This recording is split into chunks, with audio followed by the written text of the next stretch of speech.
Tai sveiki visi, aš visada žinojau, kad ši diena kažkada ateis, bet niekad nesitikėjau, kad taip greit. Tai aš jau užaugau ir supratau, kad aš daugiau nebegaliu filmuoti šito šūdo.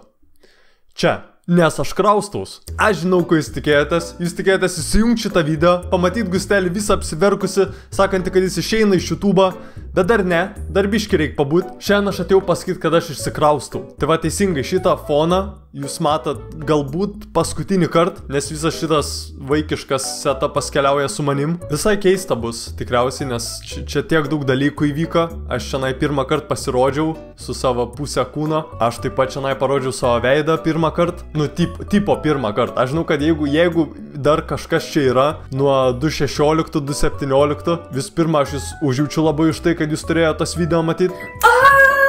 Bet jūs esate tie, kurie žinot, kad ne čia viskas prasidėjo iš tikrųjų, viskas prasidėjo pas mano babą. Ten aš kėliau savo pirmus Roblox'o video, aš tenai su facecam'u žaidžiau ir aš labai gailėjaus, kad aš tai dariau. Bet visi pagrindiniai mano video iš tikrųjų vyko čianai, mano tėvų namuose, kur aš užaugau. Tai kas nežino, aš galiu dabar pasidalinti, visi mane šito klausinėdavot visada, bet aš niekad nepasakydavau. Aš iš tikrųjų užaugau Radisto Jono Nainio gimtiniai, Pasvaly. Čia iš tikrųjų yra labai mažas miestas, šalia Panevėžio ir Biržų. Tai dažniausiai, jeigu manęs kažkas paklausdavo, iš kur aš, ir aš pasakydavau, kad aš iš Pasvalio, nieks nežinodavo, kur tai yra. Ir kadangi jis yra netoli Panevėžio, jūs turėdavot senesniuose mano video pastebėti tą keistą akcentą. Video gal ir sumažėjo, kanalas gal ir mirė. Tai kur aš kraustaus ir kodėl? Tai visų pirma, aš kraustaus į Vilnių, į mūsų Lietuvos sostinę, kur gyvena visos Lietuvos įžymybės. Ir aš ten keliauju studijuoti. Man reikia mokytis, nežinau, ar tai man kažką duos iš tikrųjų, pamatysim. O kodėl ne į Kauną? Kodėl ne į Kauną keliauju mokytis? Juk Kaunas toks kietas miestas. Aš nežengsiu kojas į Kauną, kol jūsų meras bus gyvas. Bet aš visai laukiu, nes atsiranda daugiau galimybių. Tomas tenai gyvena. Žodžiu, ką tik prie Rimekų vos bomžas nepadūrė. Ir jūs turėjot pastebėti, kad aš tam ruošiaus, nes mano akcentas vis mažėjo ir mažėjo.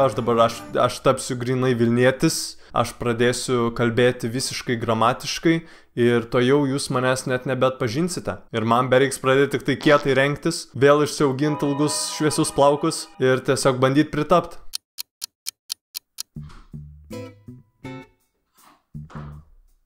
Kas čia dabar?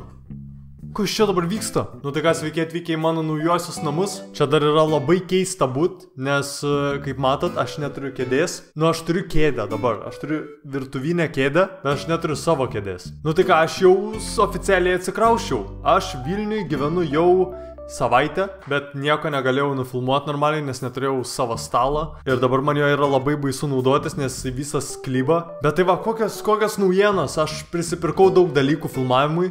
Aš turiu 2 mikrofonus dabar. Aš pažadu, manęs raudas neremia, bet galėtų. Kaip matot, aš dabar galėsiu imti interviu iš žmonių. Taip pat šalia manęs visada yra mano didžiausias gyvenimo inspiracijas. Tai yra Michaelas Jacksonas savo jaunystėj ir Heathas Ledgeris. Kitaip žinomas kaip geriausias Jokeris ir nieks nepakeis mano nuomonės. Tai va, realiai čia yra mano ir mano moters lova. Čia kur vyksta visa magija. Šiaip kol kas mano 2 pagrindinės problemos gyvenant Vilniuje yra kamščiai ir kad mano šaldytuvas nenustoja pipsėti ir aš nežinau, ką man su ja daryti.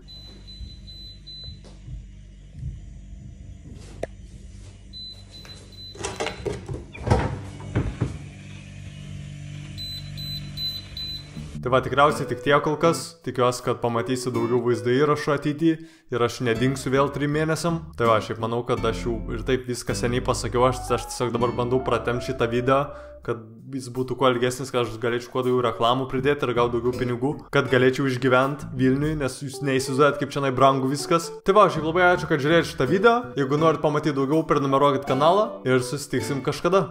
Čiau!